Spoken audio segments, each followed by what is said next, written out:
Hi, I'm Jack Holland. Hi, I'm Angie Wright, and today we're here to present our new and first school news broadcast for the 2025 to 2026 school year. First, there hasn't been one since Harbach's been here, so it's probably our last too. Anyway, this month we celebrate Veterans Day. Up first is Rebecca Ewers with an interview with Mr. Martin to talk about Veterans Day. During the month of November, we celebrated two military-related holidays, including Veterans Day and Month of the Military Family. For Month of the Military Family, we had the opportunity to interview both old and new students to figure out how WHS welcomed new students and how new students gained a sense of belonging in WHS. Check the newspaper to see this article. And for the Veterans Day article, we had the chance to talk to teachers who are also veterans and ask them about why they served. Here's Mr. Martin. My memory, my number one memory that I will share is when we deployed to Iraq in 2006. And I remember my friend Mike, he was the company commander. Last names are not important.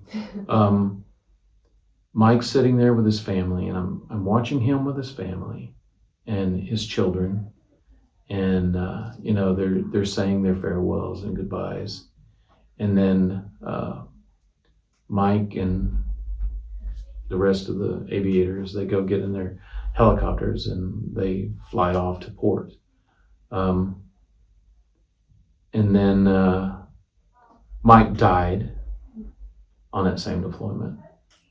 And I think the one thing that has always resonated with me is his commitment. Nobody plans on dying when they go to war. It's a thing that happens. But his commitment, and then my heart has always been stuck in that moment of watching him with his family and hoping that today his kids are okay. Check out the Smoke Signal article to find out more about Veterans Day and the Month of the Military Family. Back to you, Angie and Jack. Thank you, Sophia and Rebecca. We sent our reporters to the field, the gym, because it's getting cold out, to report on the new winter season. Results for cheer were released on Thursday. Can they go for a fifth championship? Here's an interview I had with varsity coach Cook on the details for this season. What's an example of one of those things you don't change that help you win the competitions like the last 4 years? Well, I think mentality is a big thing, right? So everyone always talks about who's your rivals, or do you get stressed about competing? And there's always a little bit of stress with competition. But I like to really instill in my athletes that it's really like us against us. Like, we are competing against ourselves. We're trying to be the best version of ourselves. And when we do that, we work together as a team, and we have that mentality, then good things happen. And then that's when championships come, and that's when success comes on the mat and off the mat. And so it's really there's a lot of physical skill that goes into cheerleading, and physicality, but it's also mental, because you get 2.5 minutes on the mat, and what you do is what you do, and hopefully you're going to show everybody what you've been working on that whole time. So if I can prepare them mentally for that as well, and then also what happens if you make a mistake, because we all make mistakes. How do we recover from that and keep going and stay better? So that's one of the things that I really try to emphasize is the mental game of the whole thing. So, Okay. Yeah. All right, thank you. See more details today in today's edition of Smoke Signals. Thank you, reporters. Up next is the School Fall Play 1984, directed by Mr. Christopher Harbach. Natalia Gonzalez is the reporter who's going to be talking more about the subject. Take it away, Natalia. From December 4th to December 6th, the WHS Drama Club will be premiering 1984 The Fall Play, directed by Mr. Harbach in the Black Box. The play will start each evening at 7 p.m., so don't be late. Drama Club students have been working hard since the beginning of the school year to bring the show to life. No tickets are required, however, there is a $5 donation that is encouraged at the door. Don't miss it. Thank you, Natalia. And remember, everybody, Big Brother is watching. The government shutdown has impacted a lot of families, and instead of ranting on live TV, we sent our reporter Joanna Lee to go speak and give us more details. A fellow journalist, Sia Hong, covered another topic of interest about the recent government shutdown that started on October 1st. This impacted many students and families on military bases and in Dodea schools like ours. Programs were delayed and put on hold because of this deadlock. Our school offered a free lunch option for students who couldn't afford to buy lunch, helping relieve stress from struggling families. After a few weeks of uncertainty, the Senate finally proposed a deal on November 9th. President Donald Trump signed it on November 12th to officially start the government back up again. Now that the government is back up and running, families and students are simply getting back to their normal routines and figuring out how to adjust to the changes that this government shutdown caused. Thank you, Joanna.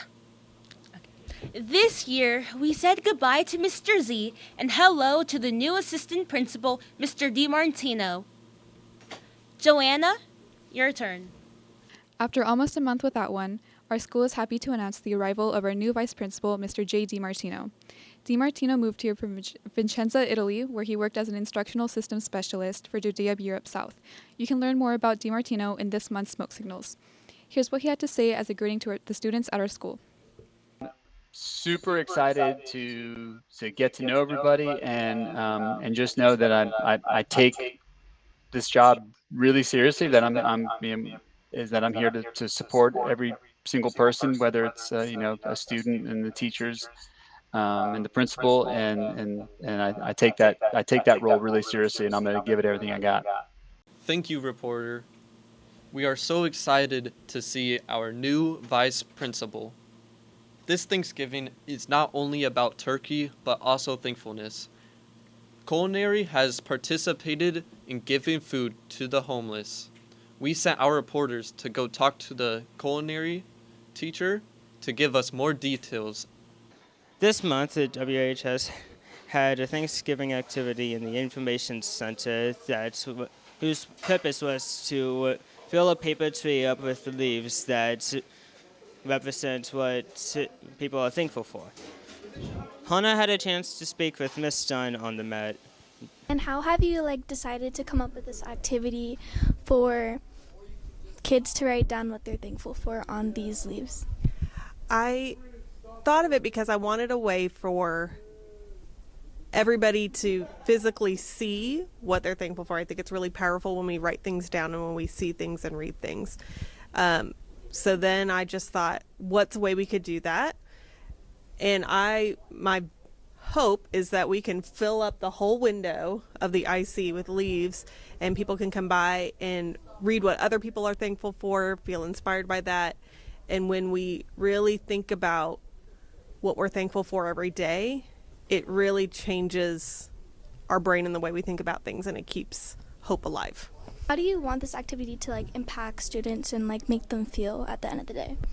I hope that through doing the gratitude wall and people coming by and looking at them and reading it, we can all see how much good we have in our lives, and to focus more on that than on the things that are heavy or that can bring us down or that can induce anxiety and stress. If we can intentionally switch our focus to something else and things that we're thankful for, I think that can really help our brains. Thank you, everybody, for watching. We hope to do this monthly.